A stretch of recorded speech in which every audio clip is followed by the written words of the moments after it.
Adapter Petit Pays, c'est un sacré défi. Ça m'a tout de suite semblé possible de l'adapter, oui. Il m'a fallu du temps pour vraiment me dire, voilà, tu vas disséquer en fait le roman et tu vas le traduire en quelque sorte. Plus ou moins consciemment, on se fait déjà un film en lisant le roman et on est déjà dans des émotions, des ressentis, des lumières. Et c'est aussi ça qui m'intéresse moi dans ces collaborations, c'est de voir comment on réinvente une histoire, la grammaire propre à la bande dessinée. Et puis hop, on termine sur le titre et après, on passe à une autre séquence qui est cette séquence-là. Donc voilà, là c'est les pages noir et blanc cette fois.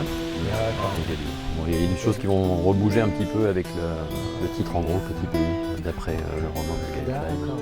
Quand je lis Petit Pays, c'est vrai que pour moi c'était frappant, l'histoire qui s'en mêle des affaires des enfants. Marzi, c'était un peu ça aussi. C'était une petite fille qui avait envie d'avoir une vie tranquille et puis d'un seul coup il y a eu le communisme, tous ces grands mots. Donc effectivement pour moi la parallèle était énorme. Je trouvais que c'était une belle suite logique de travailler sur Petit Pays après Marzi et après Troblin.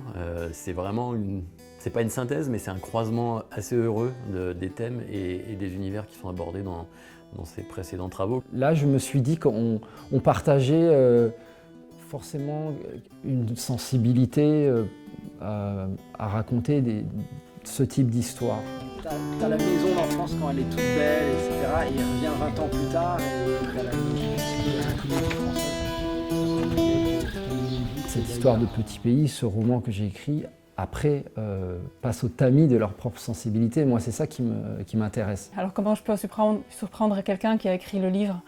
J'avais envie que, même en relisant son livre adapté en bande dessinée, qu'il ait les mêmes émotions que j'ai eues en lisant son roman. Il fallait que ce soit crédible dans les deux sens, léger et en même temps profond, voire noir.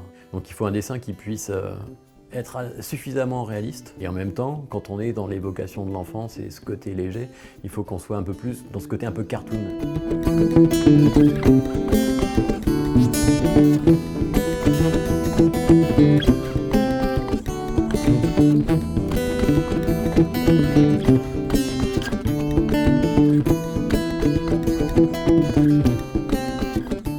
J'ai eu la chance de pouvoir travailler avec Gaël, d'avoir son regard sans arrêt sur mon travail. Ce qui est super, c'est de pouvoir travailler avec un auteur qui soit aussi heureux d'avoir une adaptation de bande dessinée de son roman et qui soit aussi généreux, qui a autant envie de partager. Il m'envoie des petits croquis, il m'envoie des photos, des extraits de reportages, des choses qui vont vraiment servir et nourrir mon univers graphique en fait.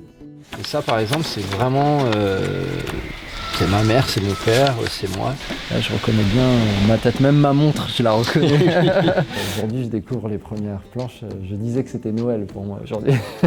Pour moi, c'est beaucoup d'émotions parce que jamais, même dans mes rêves les plus fous, jamais j'aurais pu penser que c'était possible de raconter une histoire aussi de cette façon-là.